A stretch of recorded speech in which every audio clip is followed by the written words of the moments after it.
So we have a great video here today on why wetlands are important. Of course, me personally, doing research for wetlands in real life, I want to educate it on here as well as I do in real life. So in the video above, this is for entertainment purposes, secondary video, just for entertainment purposes as well as while you watch the video. But you should be able to see some footage of me in the wetlands. I'm sure it's in there somewhere. I think the start of the video, we were at a waterfall in the Amazon. We're in the Andes Mountains. But as the video progressed, I believe that it's in there somewhere. So let's enjoy. Enough talk, let's get it.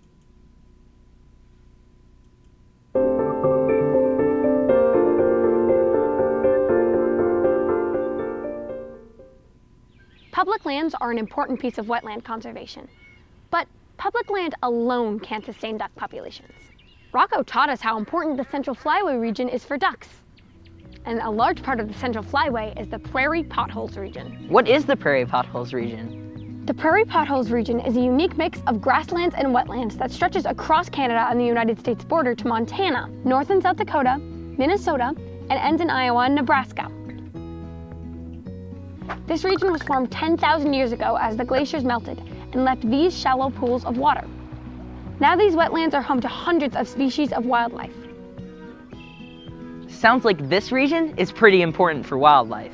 That must mean it's protected through funding from hunting licenses, right? Well, yes and no.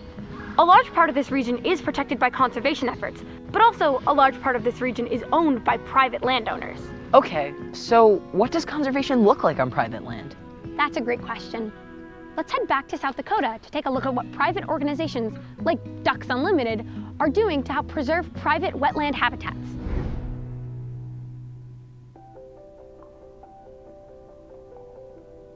My name is Randy Meitinger. I'm a regional biologist with Ducks Unlimited. Been working with the DU for about 20 years now. So the Prairie Pothole region is just a very, very diverse landscape with the mix of grasslands, uplands, and wetlands interspersed. The species richness, there's hundreds of different birds, grassland birds, shore birds, water birds, ducks, game birds, mammals, deer, and amphibians. It's just incredible. There's an equal amount of grass and forb species out there. There's hundreds of different species of forbs out here as well. And I like that he named all those different type of species that exist in wetlands, and there's even more that he just probably couldn't name off the top of his head because, some don't see the value in wetlands. A lot of people wouldn't see the value in wetlands, especially certain companies, right? Because they want to convert the land for their own doings, their own agricultural land. So just think about all the life that exists out here outside of just us. It's really crazy, the diversity of life that these wetlands hold. This is just, again, one reason why we need to protect wetlands. And we'll be able to give you some ways on how to do that, from home as well. It sounds like wetlands are full of wildlife, but why are they so important for ducks? The shallow wetlands are really important for ducks to get the aquatic invertebrates early in the year where they can get the insects they need to create their clutches. And as the hens incubate their eggs and hatch the clutches, the more seasonal type wetlands that are a little bit deeper, those have warmed up enough where there's a lot of bugs and stuff for the broods to take off. Sounds like a really healthy ecosystem to me. So what's the catch? So some of the threats to the landscape out here, the wetlands and the grassland, are tillage, plowing up native prairie sod, and draining of the wetlands. With growing the digging and turning of soil to prepare for growing crops. I know some of the video probably cut that off. populations, farmers are expected to produce more crops so that you and I have food to eat. But some of these farming practices can hurt the native wetlands. We need the farms and we need the wetlands. So how can we have both? A good place to start is to identify what farmers, ranchers, conservationists, and wildlife all have in common. They all have a shared interest in grass and water. Farmers and ranchers need them to support their crops and livestock. Conservationists want to protect it for the sake of environment and wildlife. Wildlife. Real quick, there's a wetland up top. Yep. Up. Relies on grass and water for their food and shelter. So it's important to make sure that grass and water are managed properly so that everyone can continue to utilize these great resources.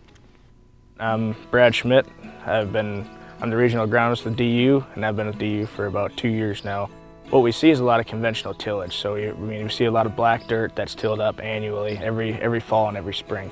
When we do that, we're treating our soils almost like a catastrophic event, because we have microbes and fungi and everything that are living in that soil that help us transfer nutrients to plants and bring up water to plants, everything like that. So when we go through and do these tillage events, what we're doing is it's a natural disaster to that soil.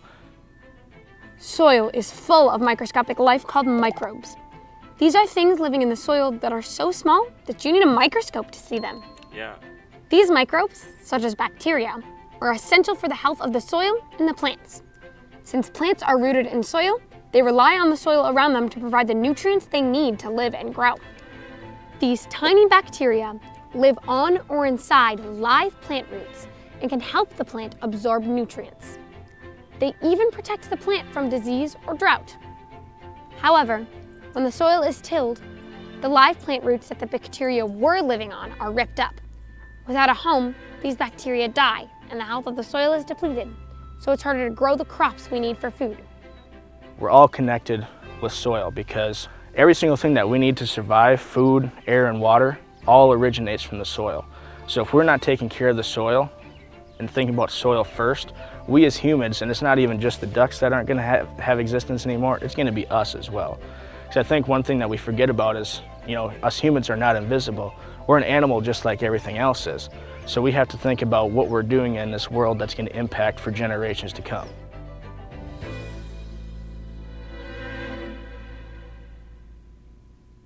From a wildlife habitat standpoint, wetlands are very important. It's also important to recognize that wetlands play a vital role in things like improving water quality. They're great filters to improve the quality of water that flows through a wetland. They can help with flood control and wetlands and recharge the groundwater, which is very important here. And they're also just great places to go and recreate. That's right. Not only do wetlands help improve water quality and protect against floods, they also act as a carbon sink.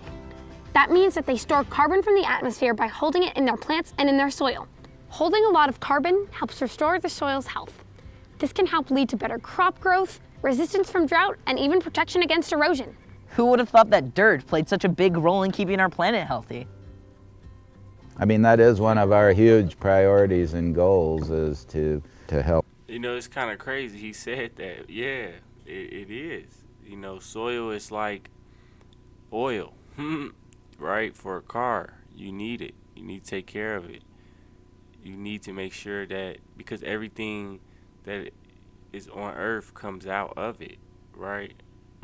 Outside of like water, of course, but when you look at trees, a lot of life, grass, mosses, bushes, they come from the soil. A lot of, like they said, microbes live in the soil. So the soil, man, it does so much for us in life in general, right?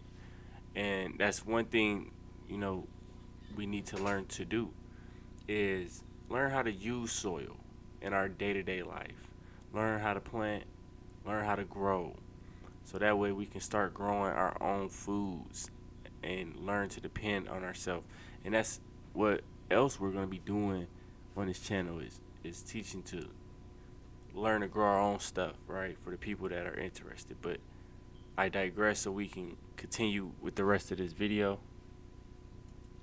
Help educate our urban consumers and recreators how important what we do in managing grasslands is. And I think the younger generation has grown to appreciate where their food comes from. Water quality, carbon sequestration, and it's all important, and there isn't anything does it any better than well-managed grasslands.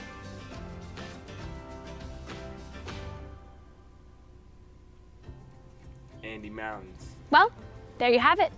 Wetland habitats aren't just important for waterfowl and other wildlife, they're also important for us too. That's why it's so important to continue protecting wetland habitats on both private and public land so that we can preserve this environment for future generations. Yeah, you're totally right. These habitats aren't just weeds and puddles, they're actually full of life. And I admit, it has been pretty cool learning about wetlands and conservation with you today. And you know what? You should try visiting a wetland habitat next time you head into the outdoors. Wetlands are home to many species of wildlife, and they provide a rich environment for us to grow the crops we need for food. See for yourself. Yeah, one fun fact about wetlands when it comes to the environment and food is rice cannot exist without wetlands being near it. So when you think about Asia or China, right, places that whose culture is based on rice and they eat a lot of rice, they essentially is able to eat a lot of rice basically because wetlands exist for the rice to exist for them to have the culture. So hopefully you learned something. There go another wetland again, but hopefully you learned something, and we'll be back again with another video, on other scientific topics, but of course we'll be back about wetlands as well. Don't look at this screen right here, because if you do that type of gaming, you don't want none of that anyway. Don't even worry about it. Yeah.